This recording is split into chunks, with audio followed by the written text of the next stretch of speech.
Alright, what is up, Goifs and Gooners? We're back with part 2 of our honest set review for Tarkir Dragonstorm. Today we're going to be doing the blue cards, and hopefully this little review will help you decipher between what cards are good and limited and what cards you're going to want to save for your commander decks. Alright, let's get into it. And as always, if you enjoyed the video, like, comment, and subscribe, and check us out on all the other socials. First up, we have Aegis Sculptor 3-in-1 blue flying 2/3 bird wizard. It's got ward 2. At the beginning of your upkeep, you may exile 2 cards from your graveyard. If you do, put a +1/+1 counter on this creature. Okay, so this is screaming Sultai vibes right now. I think it's going to be a pretty solid uncommon in Sultai, possibly Teamer. It has ward 2, so it's going to be difficult for your opponents to deal with, and if you have some graveyard synergies, it can grow larger and become a real threat on the board. This is going to be a solid C+. Next up, we have Agent of Codus. It's 1-in-a-blue human rogue that is a 2/1 body. It has renew for 3-in-a-blue. Exile this card from your graveyard, put 2 +1/+1 counters on target creature, activate as a sorcery. I think this card is not going to be all that great. A 2/1 for 2 isn't going to do too much for this format. It dies really easily, which I guess you might want, but giving something 2 +1/+1 counters in the late game may not be enough of a reason to put this card into your deck. If you're just hoping to like board stall, I mean, maybe you can give +2/+2 counters to a flyer, but I think this one is kind of in the C- range for sure. Next up, Ambling Stormshell. He's a turtle. I like him already. 3 white for a 5/9 body, ward 2. Whenever this creature attacks, put 3 stun counters on it and draw 3 cards. Whenever you cast a turtle spell, untap this card.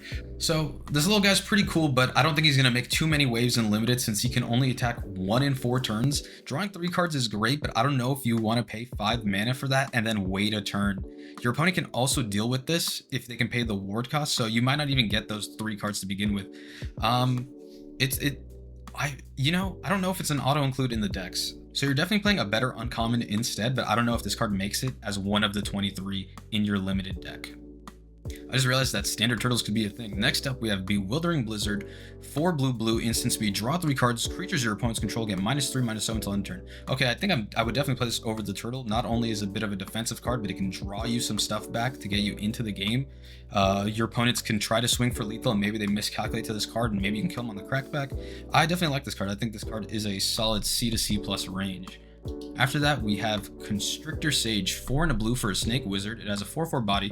When this creature enters, tap target creature an opponent controls and put a stun counter on it. Okay, the ETB is all right. It's pretty for 5 mana. That is kind of like passing what is the new vanilla test now. I'm not sure if you can call it the vanilla test. And then it has renew, 2-in-a-blue. Exile this card from your graveyard, tap target creature your opponent controls, and put a stun counter on it. I think this will see pretty good play. This is like a pretty solid like tempo, high end for a card. Hopefully your board state is a little bit developed when you play this, and it's tapping down the most problematic blocker your opponent has. And if you can do this twice off 1 card, I think it could be enough to get you there. But you definitely need to build your deck very efficiently with tempo-based cards. This is definitely build around C+ for me.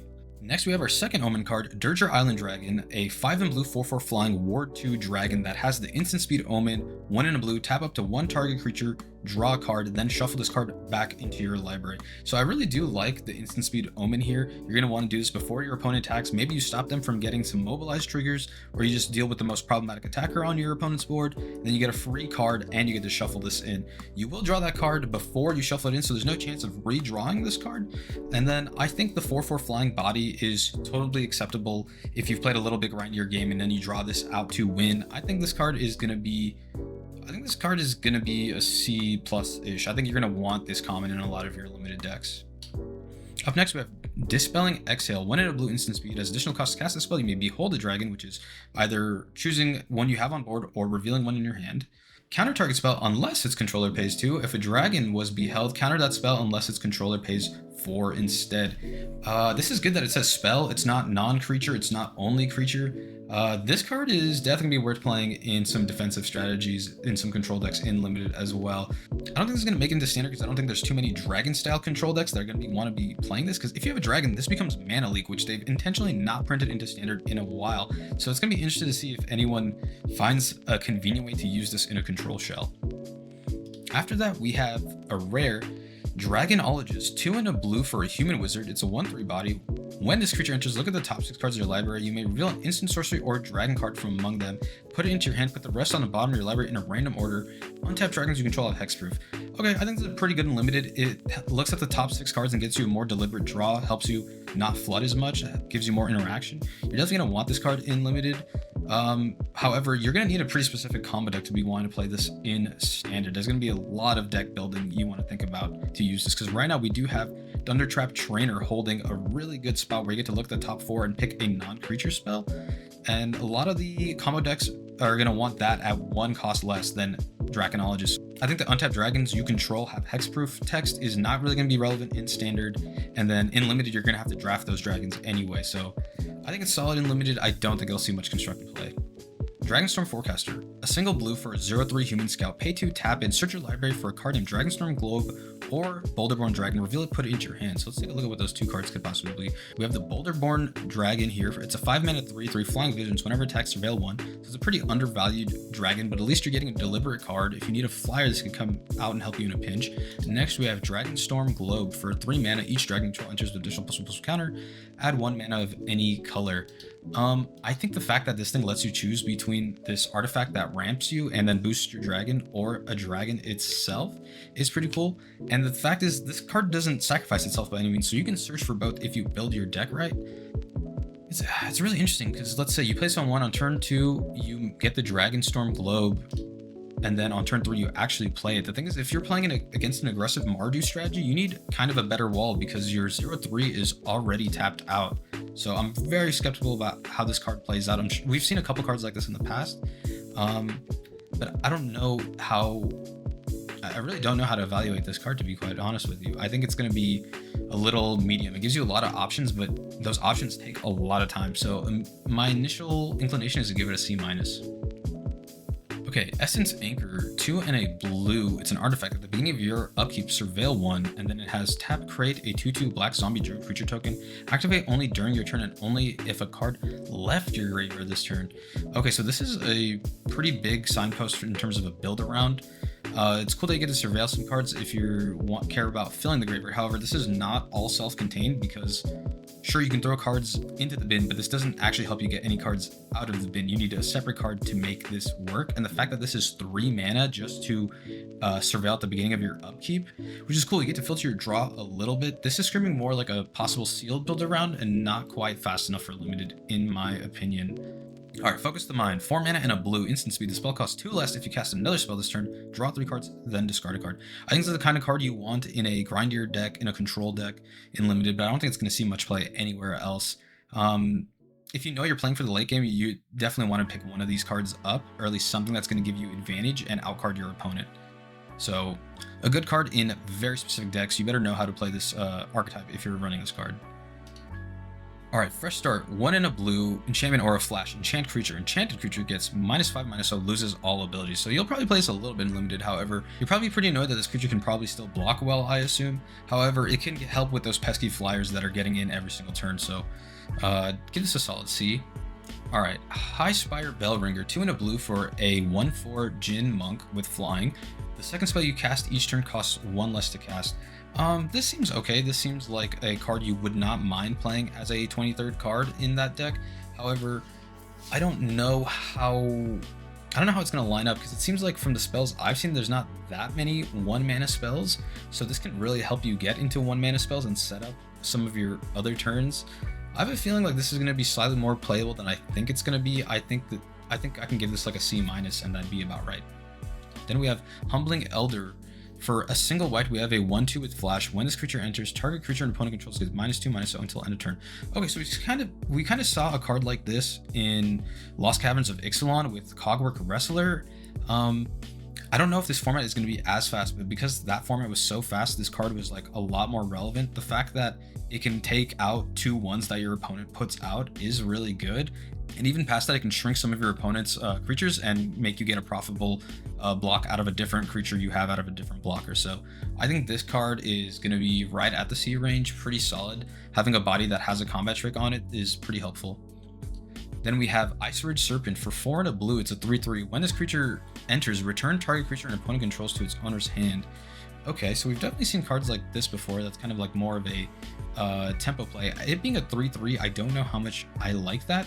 However, this set has a lot of +1/+1 counters, so a card like this might be just what you need against some of those Abzan decks. Kishla Trawlers for 2 and a blue. It is a 3/2 human citizen. When this creature enters, you may exile a creature card from your graveyard. When you do, return target instant sorcery card from your graveyard to your hand. This is going to be super good. You're going to want to run this basically all the time. You're going to want to pick some removal spells. I think you're going to be running this in all of your Sultai decks. Definitely really good in the limited environment. And then let's see if we can consider this for anything else. I mean, you might go ahead and play this in Commander too, but I mean, it is just another is it just like another Archaeomancer kind of thing, except for 1 mana less and you exile a card from your graveyard in addition? Not bad. You know, just kind of like a little bit of meat and potatoes, but nothing it's no steak, it's no lobster, that's for sure. Then we have Meringue River Regent for 4 blue. It has Omen. This is a rare that has Omen. It is a flying dragon. It's a 6/7 body. When this creature enters, return up to 2 target non-land permanents to their owner's hand. Okay, so this is going to be pretty good. That's definitely a good effect to bounce 2 different things, especially if they have tokens and stuff. And then it has Coil and Catch, a 3 and a blue instant speed Omen. Draw 3 cards, then discard a card. This is the kind of card that most control decks would really like. The fact that you get to look at the top 3 cards of your library and then drop the worst card in your hand, probably another land for getting something like a board wipe into your hand. This thing is going to be pretty good. However, because it's not an adventure, you don't necessarily get the dragon side, but I think the decks will be okay with playing Coil and Catch as a worse version of Mnemonic Deluge from Kaldheim. I think this card is going to be really solid. I definitely played in Limited too. In Limited, being able to bounce 2 of the non-land permanents is so good because you're basically 1 for 3 at that point. This card's gonna be a little bit slept on in Constructed, and I think it's just a great Limited card. Okay, Naga Fleshcrafter, a 3 and a blue 0/0 snake shapeshifter. You may have this creature enter the battlefield as any creature on the battlefield, and then it has Renew, 2 and a blue. Exile this card from your graveyard. Put a +1/+1 counter on target non-legendary creature you control. Each other creature you control becomes a copy of that creature until end of turn. So I think this will definitely be good in Limited, and I think you can do some sneaky things in Constructed as well. So what you can do is kind of wait for your opponent to play something really good, and then you can copy that, which is really cool. Okay, so the Renew ability asks you a little bit more than you would expect. For 2 and a blue, you exile this card from your graveyard and then put a +1/+1 counter on target non-legendary creature that you specifically control. Then all your other creatures will become a copy of it until end of turn. Activate only as a sorcery. So there will be a way to build around this pretty specifically. I don't know what you would want to do in Standard. I guess like the biggest creature in Standard is still Atraxa, but you can't target Atraxa since this is a non-legendary creature. So we're really gonna have to see what comes about with this card. It's definitely fun for sure. I think you'll definitely play this card a lot more in Commander than you would Standard per se, because in Standard you're asked a lot more of, but that Renew ability can be really fun, especially if you have a bunch of tokens or any kind of wide strategy in Commander. Then we have Ringing Strike Mastery. For a single blue, we have an enchantment aura, enchant creature. When this aura enters, tap the creature. That creature doesn't tap its controller's next untap step, and then the creature has pay 5, untap this creature. And the thing about this card is, sure, it's a lockdown card for 1 mana. However, once your opponent has 5 mana, that creature that you tapped down now has pseudo vigilance, because they can basically attack and untap it as much as they want. So you really have to be careful. This is a super double-edged sword, and if you don't know that aspect about this card, you shouldn't just play willy-nilly without knowing it. Alright, next we have Roiling Dragonstorm. For 1 and a blue, it's enchantment. When this enchantment enters, draw 2 cards, then discard a card. I already like that at the 2 mana ability. It's kind of like a Tormenting Voice. And then when a dragon you control enters, return this enchantment to its owner's hand. Okay, so you get to do it multiple times. I think it's a pretty good card, actually. It definitely helps you out. It's cheap enough to where it's not like breaking your mana every single turn and you're not playing any other creatures per se. So I think this is a solid C for sure. Then we have Snowmelt Stag. For 3 and a blue, it's a 2/5 elemental elk with vigilance. During your turn, this creature has base power and toughness 5/2, and then it has 5 blue. This creature can't be blocked this turn. Okay, so the thing is, on your turn, it can just take 2 damage and die. However, for 7 mana, you can make it unblockable. I like that it has vigilance, and I like that it is a good blocker. However, you will only be able to attack on this on turn 5, and having a 5/2 vigilance isn't that great. So it feels like for 4 mana, you're getting a 2/5 defender that in 2 turns maybe you can attack with unblockable. This is another card where you don't want to rely on this card. You kind of want an already set up board, and then you want this thing to come and win you the game after the fact. Yeah, this is a really well designed card because there's such a duality of the tempo. Because if the 5 toughness is helping you stay alive, it's great. But if it's not, then this card becomes a little bit useless in my opinion. Spectral Denial, X and a blue. The spell costs 1 less to cast for each creature controlled with power 4 or greater. Counter target spell unless its controller pays X. Interesting. Okay, so it has what was in Khans of Tarkir the Ferocious ability, where it cares about creatures having power 4 or greater. Then it counters target spell unless the opponent casts X. So if you pay 3 into this, let's see, because the first ability only comes later when you actually have creatures power 4 or greater. So let's say you're playing this turn 5, you played a 4-drop last turn, you get a 1-drop reduction.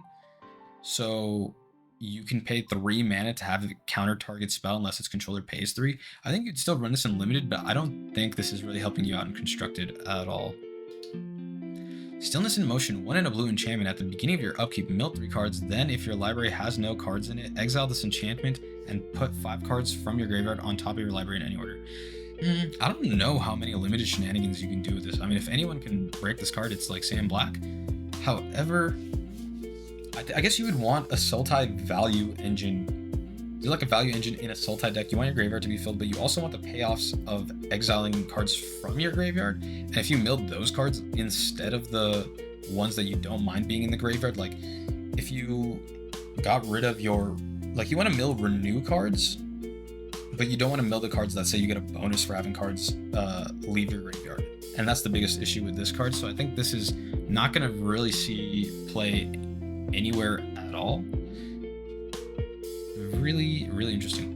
Up next, we have Taiga Master Opportunities for 1 and a blue. It has Flurry and it's a 2/2 human monk. Whenever you cast your second spell each turn, copy it, then exile the spell you cast with 4 time counters on it. If it doesn't have suspend, it gains suspend. So I've been hearing a lot of chatter about this in standard specifically, because if you play this on turn 2 and then play a 1 mana spell into the Black Overlord from Duskmourn, you can basically have a copy enter the battlefield as a creature already and then suspend away 1 with 4 time counters. And that's, having a 5/5 on turn 2 that is going to get you creatures back, especially in a deck that might care about having your graveyard filled, could be really cool. I think the space for this card is super interesting, and I think in limited you get just enough value to basically play this over any other 2-drop anyway. I think this is going to be a B tier rare in limited, but I expect there's going to be some wacky stuff coming out of standard with this card. Then we have Teamer Devotee, the next Devotee card. For 1 and a blue, it's a 3/3 defender that can pay 1 and then filter in the Teamer colors. Again, this doesn't change the way you would perceive the number of lands you're putting in your deck, because it's only filtering and not actually ramping. But I think these cards I think it's a pretty solid 2-drop. I like this more than the Mardu Devotee for sure, because at least it's like in the game plan of buying you time as a 3/3 defender for 2 mana. Like your opponent isn't really going to want to attack into this thing. However, if they do attack into it and you don't block, you're basically telling them that you're having trouble on mana and you don't want to fall behind from that point in the game. Then we have Unending Whisper for a single blue, finally a single blue spell for the Flurry style decks. It has Sorcery, draw a card, and then it has Harmonize for 5 and a blue, which is you can cast this card from your graveyard, and whatever the color cost is can be reduced by tapping a creature with any amount of power will be the reduction. So if you have a 3 power creature you tap down, this will become a 2 and a blue spell as opposed to a 5 and a blue spell, and then it will get exiled, kind of like Flashback. I like this card in that style deck. One blue mana to draw a card, and then hopefully you play a different spell and get some flurry benefits. I think this card might be a little bit of bread and butter. It's not too exciting, but I think it'll definitely help you out in building the Jeskai style decks. Okay, we have Rennie's Rebuff. For 1 and a blue, it's a sorcery. Return target creature to its owner's hand, and then it has Harmonize for 5 and a blue. I think the fact that this has Harmonize is going to make it way more playable. The fact that you can cast the spell again, maybe trigger Flurry again, but also have 2 bounces off your opponents is really going to put them off tempo. I think this is exactly the kind of card you kind of want for your Jeskai decks, even though this has a Teamer symbol on it, because I don't know how much you're really getting off bounce, because I guess in Teamer you're trying to be a little bit more aggressive. At least that's what it was the last time in Con. So maybe you can offer a double block and then bounce one of their creatures, and then you kind of bounce like the worse off one and then kill the better off one. Maybe that's what this card wants to do in the Teamer style decks, but I can see this one definitely being C+-ish territory. I have Windspan Stride. For a single blue, it's enchantment aura. You enchant creature. Enchant creature gets +1/+1 is flying, and then you can pay 2 blue and return this aura to its owner's hand. So that's pretty good. I think that's fine. The fact that this is also still a spell that cares about your flurry, because flurry does not care about non-creature spells, did the way some Izzet style limited decks were concerned with. It cares about any casted spell. So the fact that single mana is just going to be good, you're really not going to care about throwing this out and getting blown away as long as you're getting a flurry benefit on the same turn. So you have to be mindful about that. And it's cool you can return it to your hand too and use it later if you need to, or if you're holding a specific kind of like spell in your hand that you want for interaction instant speed on your opponent's turn, but they go ahead and attack the creature that's enchanted this, you can at least save your aura and use it for a different creature and still keep chipping it in the air to win. So I like this card. I give it, I don't know if it gets quite a C+, because you have to pay too much mana in to bounce, because that's typically the problem with enchantment spells. You get 2 for 1 way too easy. And there are definitely other spells in limited that have kind of mitigated that way stronger, whereas like you get some other die trigger, you get to draw a card. This one you have to pay mana into to not lose the enchantment, when the creature is probably the more important part of that ratio. And then we have Winternight Stories, 2 and a blue, sorcery speed, draw 3 cards and discard 2. And lastly, we have Winternight Stories for 2 and a blue, draw 3 cards, then discard 2 cards unless you discard a creature card. Harmonize for 4 and a blue. This card's gonna be pretty good for decks that want cards in the graveyard. I can definitely see it getting some standard play as well, because you can, for 3 mana, this is definitely upgraded divination where you draw 3 cards and just lose a creature that you want in the graveyard anyway. So I can see it being playable in standard. And just like Mnemonic Deluge, where you can kind of cast it again, this one kind of has Harmonize, so it gives you that chance again in the late game. I think standard control decks are really gonna like this card. I think it's like pretty solid, and you're really gonna enjoy this in limited too, because drawing 3 cards and ditching some cards is definitely really great, especially if you're getting a little board stally. Alright everyone, that was my honest set review for the blue cards in Tarkir Dragonstorm. I don't think there was too many controversial cards for me to go over that I feel like other players are kind of getting wrong or not seeing the value in, but maybe there was a few cards that you might have not known the tips and tricks behind in terms of limited or draft. So if you found out something new, please go ahead and give a like and comment down below. I'd love to hear your thoughts on this set review. I'm having a lot of fun doing them, so if you want to see more, go ahead and let me know. We also have more socials and a Discord, all down in the links below. And until next time, sayonara, Sac Squad.